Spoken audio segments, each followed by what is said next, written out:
निशानों द्वारा गिनती के लिए चिन्ह बनाने से लेकर दशमलव संख्या प्रणाली तक मानव सभ्यता की यह एक रोचक यात्रा है। टैली मार्क्स के उपयोग से संख्याओं को इस तरह दर्शाया जाता था। संख्या 1 के लिए एक सीधी लकीर का निशान बनाया जाता था, 2 के लिए 2, 3 के लिए 3 और 4 के लिए 4 सीधी लकीरों का निशान बनाया जाता था। लेकिन संख्या 5 के लिए पहले एक के बाद एक 4 सीधी लकीरों का निशान बनाया जाता था, फिर 5वां निशान पिछले 4 लकीरों के ऊपर खींचा जाता था, कुछ इस तरह। टैली मार्क्स इस तरह 5 के समूहों में लिखे जाते थे जिससे गिनती में आसानी हो। उदाहरण के लिए संख्या 43 को हम 5 के 8 समूहों के साथ और 3 सीधी लकीरें खींच दर्शाएंगे। इस तरह की संख्या प्रणाली को यूनरी नंबर सिस्टम या एकल संख्या प्रणाली भी कहा जाता है। यहाँ संख्याओं का प्रतिनिधित्व करने के लिए एक ही प्रतीक का उपयोग किया जाता है। विद्वानों ने अनुमान लगाया है कि रोमन संख्या प्रणाली वास्तव में इसी तकनीक का विस्तार है। इस प्रकार से संख्या 1 अंग्रेजी अक्षर I से नहीं बल्कि एक टैली मार्क से प्रेरित है। हर 5वां निशान एक डबल कट है और ना कि अंग्रेजी अक्षर V। हर 10वां निशान एक क्रॉस कट है और ना कि अंग्रेजी अक्षर X। संख्या 7 के लिए टैली स्टिक पर 7 निशान होते थे, कुछ इस तरह। संक्षिप्त में जिसे ऐसे भी लिखते हैं, एक डबल कट के होने का अर्थ है 4 पूर्व निशान होना। संख्या 17 प्रथम 10 के बाद 7 और निशान है, जिसे संक्षिप्त में ऐसे भी लिखा जाता था। संख्या 4 और 3 एवं संख्या 9 और 8 में काफी उलझने थी।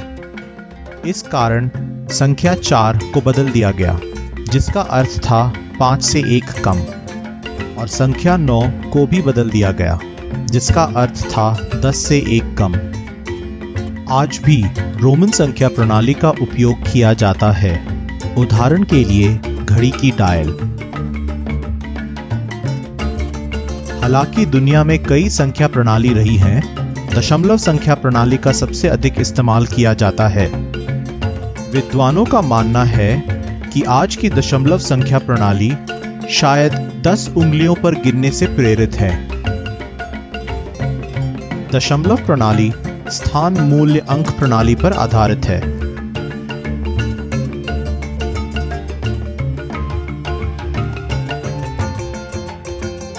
यह प्रणाली संख्याओं का प्रतिनिधित्व करने का एक तरीका है। अन्य प्रणालियों जैसे कि रोमन अंकों के मुकाबले स्थान मूल्य अंक प्रणाली अलग है। इसमें एक ही प्रतीक के उपयोग से विभिन्न परिमाण के क्रमों यानी ऑर्डर ऑफ मैग्नीट्यूड को दर्शा सकते हैं। 2 भारतीय गणितज्ञों आर्यभट्ट और ब्रह्मगुप्त को दशमलव संख्या प्रणाली बनाने का श्रेय दिया जाता है। ब्रह्मगुप्त वे पहले गणितज्ञ थे जिन्होंने शून्य को एक संख्या के रूप में देखा। उनसे पहले शून्य केवल अभाव का प्रतीक था। उनके इस नजरिए के कारण अंकगणित काफी सरल हुई, क्योंकि इसमें एक ही प्रतीक के उपयोग से विभिन्न परिमाण के क्रमों को दर्शा सकते हैं। ब्रह्मगुप्त की मृत्यु के कुछ दशकों बाद पड़ोसी प्रांत अरब शासकों के प्रभाव में आया। परिणाम स्वरूप 8वीं शताब्दी में ब्रह्मगुप्त के ग्रंथों का अनुवाद अरबी भाषा में हुआ।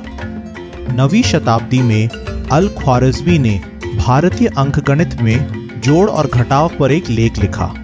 13वीं शताब्दी में जिसका अनुवाद लैटिन में किया गया, और इस तरह से भारत से लेकर अरब, फिर यूरोप और फिर दुनिया भर में इस प्रणाली का प्रसार हुआ। आज भी अरबी भाषा में अंकों को रकम अल हिंद या हिंदू अंक प्रणाली से जाना जाता है। दशमलव संख्या प्रणाली को हिंदू अरबी संख्या प्रणाली भी कहते हैं। प्रसिद्ध फ्रांसीसी गणितज्ञ पियर सिमोन लप्लास ने भारतीय योगदान का उल्लेख कुछ इस तरह किया। यह भारत है जिसने हमें 10 प्रतीकों के माध्यम से सभी अंकों को व्यक्त करने की सरल पद्धति दी, जो हमारे लिए आज इतना सरल है कि हम उसकी वास्तविक योग्यता को नजरअंदाज करते हैं। इसकी सरलता ने हमारी आकलन की क्षमता को बहुत आसान बनाया है और हमारे अंकगणित को पहली श्रेणी के उपयोगी आविष्कारों में डाला है। इस चैनल को सब्सक्राइब करना ना भूलें और आपको ये वीडियो कैसा लगा कमेंट्स द्वारा जरूर बताएं।